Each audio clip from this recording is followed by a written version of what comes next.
Hello everyone, कैसे हैं आप लोग। आई होप आप लोगों का प्रिपरेशन सही चल रहा है और आपका जो अपकमिंग एग्जाम्स है आप उसके लिए ढंग से प्रिपरेशन कर रहे हैं। तो आज हम जो इस सेशन में देखेंगे, यहाँ पे हम देखेंगे कोडिंग डिकोडिंग, जो न्यू टाइप कोडिंग डिकोडिंग है, जो मेनली बैंकिंग एस्पिरेंट के लिए इंपॉर्टेंट है, बैंकिंग एग्जाम के लिए इंपॉर्टेंट है। उसी का ही कुछ हम टाइप्स देखेंगे। और इस सेशन का जो खास बात होने वाला है वो ये है कि हम एक ही क्वेश्चन लेंगे, इस टाइप के क्वेश्चंस, और हम इस एक टाइप के क्वेश्चन से ही पूरा चैप्टर को समझने की कोशिश करेंगे। तो इस सेशन को हम बहुत छोटा रखेंगे, लेकिन बहुत ये इफेक्टिव होने वाला है आप लोगों के लिए। तो जरूर से आप लोग पूरे वीडियो को देखेंगे, ठीक है। और ये इस क्वेश्चन में, इस वीडियो में हम लोग क्या करेंगे, ये जो कोडिंग डिकोडिंग का सीरीज है इसमें हम वर्ड्स को सेम रखेंगे, लेकिन जो भी अपकमिंग 2-3 हम एग्जाम्पल देखेंगे वहां पे हम सेम वर्ड से डिफरेंट लॉजिक को कैसे क्रैक करना है और कैसे समझना है आपको, वो एक बार चेक कर लेंगे, ठीक है। तो शुरू करते हैं आज का सेशन। जैसे कि आप लोगों को पता होगा कि इस टाइप के कोडिंग डिकोडिंग में आपको 2 या 3 लाइन दे दिया जाता है। आपको हर एक लाइन का, हर एक वर्ड का जो लॉजिक है वो निकालना पड़ता है। तो बेसिकली हम बहुत बार एक वीडियो में बोले हैं कि लॉजिक का कोई भी बाउंड्री नहीं होता। उसको एक बार और आज प्रूव करेंगे कि लॉजिक का कोई बाउंड्री नहीं होता। लॉजिक आपसे एग्जामिनर कुछ भी पूछ सकता है, लेकिन फिर भी उसको एक बाउंड्री में तो हमको फिक्स करना होगा। वो बाउंड्री क्या है, वो पैटर्न्स क्या है, वही हम देखेंगे और वही हम सीखेंगे कैसे आप एग्जाम में पैटर्न को आइडेंटिफाई कर पाओ जल्दी। तो यहाँ पे इस टाइप के कोडिंग डिकोडिंग में हम हमेशा बोलते हैं स्टूडेंट्स को कि हाँ, आप हमेशा जो छोटा कोई वर्ड है उसका लॉजिक क्रैक करने की कोशिश करो। बड़ा वर्ड लेके क्या करना है, क्योंकि एक वर्ड का अगर लॉजिक क्रैक हो गया तो उसी सीरीज पे, उसी पैटर्न पूरा का पूरा कोडिंग डिकोडिंग चल रहा होगा। तो क्यों ना हम जो छोटा वर्ड है उसका लॉजिक निकाल लें, तो मेरा काम छोटा पड़ जाएगा, थोड़ा काम हल्का हो जाएगा। तो अगर मैं आइडेंटिफाई कर लिया कि मुझे बस छोटा मतलब यहाँ पे जो आर है उसका लॉजिक निकालना है, तो उसके बाद मेरा जो सेकेंड स्टेप होगा, हम क्या करेंगे, हम करेंगे उस वर्ड का जो इनिशियल लेटर्स है उसका वैल्यूज लिख लेंगे एक बार। ए का वैल्यू 1, आर का वैल्यू 18, ई का वैल्यू 5। ये मैंने लिख लिया। लेकिन हमको पता होगा कि हम कोई भी अल्फाबेट का वैल्यू लेफ्ट से भी गिन के बोल सकते हैं, राइट से भी गिन के बोल सकते हैं। और हमेशा क्या होता है, लेफ्ट प्लस राइट का वैल्यू आप लोग जानते होंगे। तो उसी हिसाब से हम लोग कर लेंगे यहाँ पे 26, 9 and 22. This is left hand values and these are right hand values. मैंने एक वर्ड आर उठाया और उसका मैंने जितना भी वैल्यूज है मैंने उसको लिख लिया। अब मुझे क्या दिख रहा है,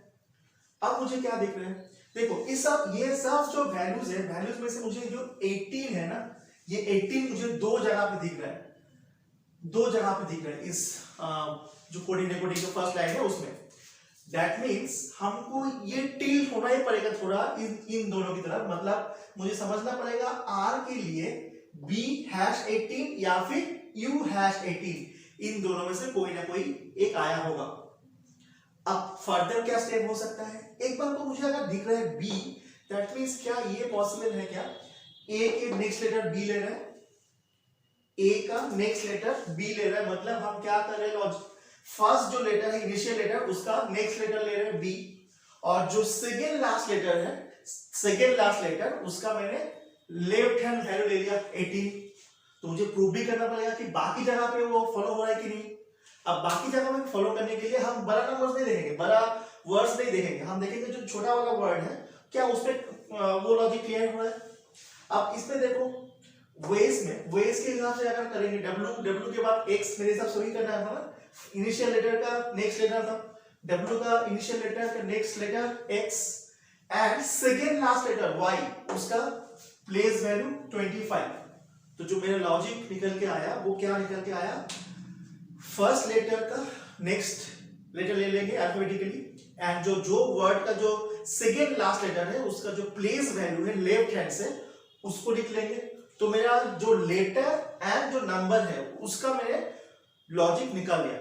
अब मेरे पास क्या बच रहा है, आप देखो मेरे को कुछ सिंबल्स दिए गए हैं यहाँ पे। अच्छा बात यह है कि यहाँ पे बस 2 सिंबल है, क्या है, @ एंड हैश। जब भी ऐसा कुछ हो ना कि 2 सिंबल हो बस, आप आंख बंद करके एक लॉजिक लगा सकते हो कि उसमें नंबर ऑफ लेटर्स, मतलब जो वर्ड्स सब आपको गिवन है उसमें नंबर ऑफ लेटर्स ऑड या फिर इवन से कुछ ना कुछ लॉजिक उठ के आएगा वहां पे। तो एक बार देखते हैं। देयर, इस देयर में लेटर्स 5, आर में लेटर्स 3, लेटर्स यहां पे आ गया, आर यहां पे आ गया 4।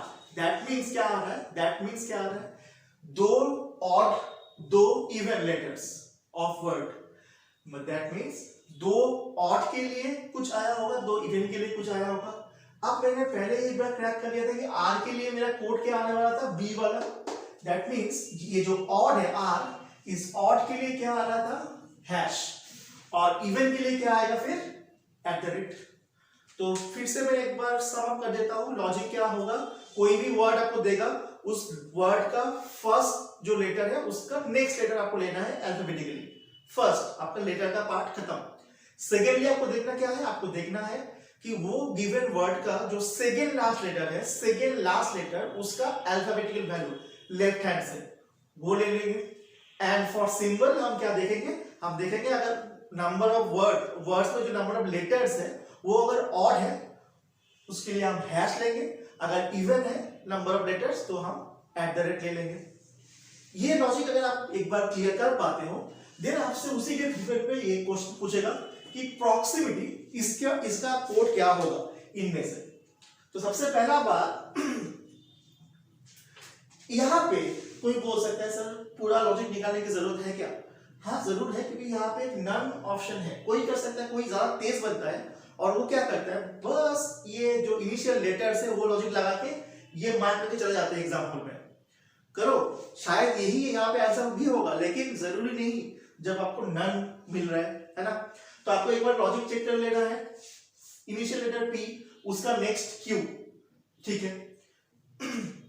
सेकेंड लास्ट लेटर T, उसका वैल्यू 20 लिया है और नंबर ऑफ लेटर्स इवन है तो इसके लिए मैंने हैश लिया है। तो ये क्वेश्चन का आंसर राइट होगा, ठीक है। आप लोग समझ पा रहे हो, ये जो कोडिंग डिकोडिंग है, ये कोडिंग डिकोडिंग आपका जो अपकमिंग एग्जाम्स है SBI PO का, SBI PO जो प्रीलिम्स होने वाला है उसमें आप इस लेवल का कोडिंग डिकोडिंग एक्सपेक्ट कर सकते हैं आंख बंद करके।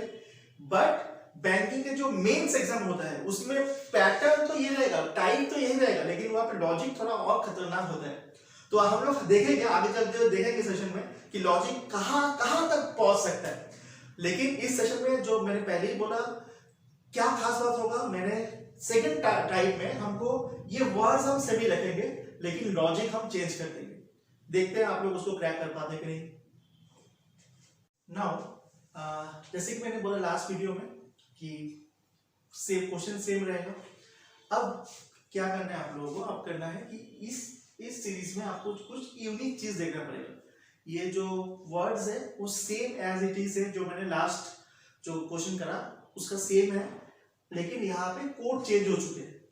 अब आपको सबसे पहले एज ए कॉम्पिटिटिव एग्जाम अगर आप प्रिपरेशन कर रहे हो, रीजनिंग का पेपर कर रहे हो, जनरल इंटेलिजेंस भी बोलते हैं, तो सबसे पहले आपको देख के कुछ समझ में आना चाहिए कि चल क्या रहा है, फिर आप उसी डायरेक्शन में सोचेंगे, है ना।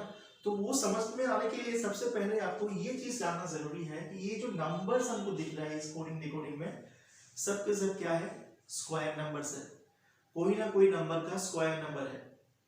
अगर आपने ये क्लिक कर लिया, आपके दिमाग में ये क्लिक हो गया ये बात, तो आपके लिए काम आसान बन सकता है। एज इट इज, जैसे मैंने पहले बोला था, आप कोई भी एक छोटा वर्ड लेंगे, छोटा वर्ड, जैसे लास्ट टाइम मैंने आर लेके किया था, मैं इसे ड्यू लेके कर रहा हूँ, ठीक है। ड्यू लेके मैं चल रहा हूँ। सबसे पहले क्या करेंगे,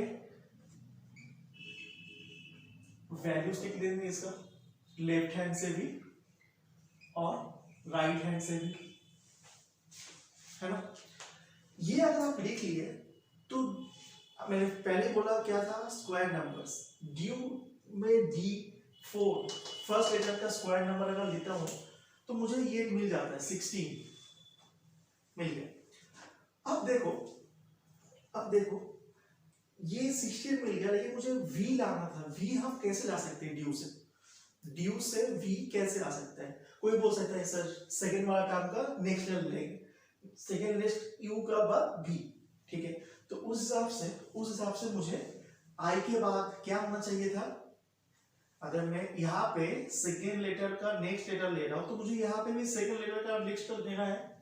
तो आई के बाद क्या लेना था? जे। कहीं पे है? नहीं है। कोई मुझसे ये भी बहस कर सकता है, सर ये आप सेकेंड लेटर क्यों बोल रहे हो, ये सेकेंड लास्ट लेटर भी तो हो सकता है। हाँ बिल्कुल हो सकता है। अब देखो, अगर आप सेकेंड लास्ट लेटर पे जाओगे, राइट फुल का second last letter U, U के बाद आप वी, आपको वी दिख रहा है यहाँ पे, लेकिन राइट फुल के लिए तो वो आया ही नहीं था। और एक बार चेक करना है तो ठीक है, सेकेंड लास्ट लेटर ए, ए के बाद बी, ठीक है। अब इसका भी आना जरूरी है। एन के बाद क्या होता? एन। कहीं पे है एन? नहीं है। दैट मीन्स ये लॉजिक यहाँ पे काम नहीं करेगा। अब मुझे ये जो ई से वी वाला जो बात मैं बोल रहा था कि ड्यू से वी कैसे आ सकता है, जो लोग थोड़ा कोडिंग डिकोडिंग थोड़ा बहुत भी प्रैक्टिस किए हैं, आप लोगों को पता होगा कि ऑपोजिट पेयर्स बोल के कुछ कॉन्सेप्ट है। ऑपोजिट पेयर्स जो है, ई के ऑपोजिट अल्फाबेटिकली अगर हम देखेंगे, ई के ऑपोजिट वी आएगा, ठीक है। तो मेरा लॉजिक क्या निकल के आ गया? वर्ड के लिए हम ये जो फर्स्ट इनिशियल लेटर है उसका जो वैल्यू होगा 4, उसका मैं स्क्वायर करके लिखूंगा। ये जो लास्ट लेटर है उसका मैं ऑपोजिट लिखूंगा, मतलब 16 और वी आ गया। अब देखो, और एक बहुत यूनिक चीज है, यूनिक चीज इस सीरीज में आपको ये मिलेगा कि यहाँ पे पूरा सीरीज में बस एक जगह पे ही @ यूज हुआ है, सिर्फ एक जगह पे ही @ यूज हुआ है और कहीं पे भी इसका यूज नहीं है। लेकिन मैंने थोड़ी देर पहले लास्ट वीडियो में भी, लास्ट जो मैंने क्वेश्चन करा उसमें भी देख लिया था कि इस सीरीज में नंबर ऑफ लेटर्स से जाएंगे तो ये 5, 3, 8 और 4 लेटर्स के वर्ड्स हैं। तो 2 और 2 इवन, उसके बेसिस पे हम कैसे हैश एंड @ को डिफरेंशिएट कर पाते हैं? कोई तरीका नहीं है मेरे पास इवन और के हिसाब से चलने का। अब मेरे पास जो और एक ब्रह्मास्त्र है, आपका जो साइन आ रहा है उसको डिटेक्ट करने के लिए, वो ये है कि number of vowels and consonant, या फिर सिर्फ नंबर ऑफ वावेल्स का। नंबर ऑफ वावेल्स से कैसे देखेंगे? यहाँ पे देखो, यहाँ पे इस वर्ड पे 2 वावेल, यहाँ पे भी 2 वावेल, यहाँ पे तो 2 से ज्यादा वावेल, लेकिन यही एक वर्ड ऐसा वर्ड है जिसमें बस एक वावेल आया था। इस बात को प्रूव करने के लिए मैं यहाँ भी देख लेता हूँ। ये यहाँ पे भी more than 1 vowels, more than 1 Wavell, more than 2 Wavell and more than 1 Wavell, 2 Wavell again. That means इस पूरे सीरीज में एक वेज ही एक ऐसा वर्ड था जिसमें बस एक वावेल यूज हुआ था। दैट इज वाई उसके लिए मैंने @ लिया था। और जहां पे भी मोर देन 1 वावेल आएगा वर्ड में, वहां पे हम हैश ले लेंगे। तो सिंपल सा मेरा लॉजिक निकल के आया। अब उसी के बेसिस पे आपको मान लो पूछ लिया है what is the code for power with this logic. तो मैं क्या करूंगा? सबसे पहले इनिशियल लेटर पी, पी के लिए पी का वैल्यू 16, तो उसके लिए उसका स्क्वायर करके लिखूंगा, ठीक है। नेक्स्ट क्या करेंगे? लास्ट लेटर का ऑपोजिट, आर, आर के ऑपोजिट आई होता है, इतना बेसिक आइडिया सबको होगा। एंड देन क्या बचना है? क्या यहाँ पे मोर देन 1 है वावेल्स? हाँ है, तो मैं क्या करूंगा? हैश, तो 256 हैश आई इस पावर के लिए कोड हो जाएगा इस लॉजिक के हिसाब से, ठीक है। तो इस टाइप का कोडिंग डिकोडिंग बहुत इंपॉर्टेंट है।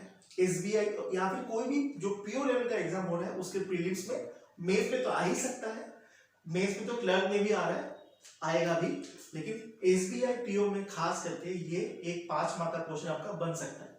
तो आपको जरूर इसका प्रैक्टिस करना है, और इसका जो प्रैक्टिस के लिए जो क्वेश्चन आपको चाहिए वो क्वेश्चन हम लोग हमारा जो टेलीग्राम चैनल है उसमें हम लोग अपडेट करते हैं। तो हमारा जो टेलीग्राम चैनल है वो आप ज्वाइन कर लीजिए, और इस टाइप के और वीडियोस देखने के लिए इस कैरियर ट्रिपल एस का जो चैनल है उसको फॉलो करते रहिए। आप दोस्त लोगों के साथ शेयर भी करिए, है ना। तो थैंक यू फॉर लिसनिंग।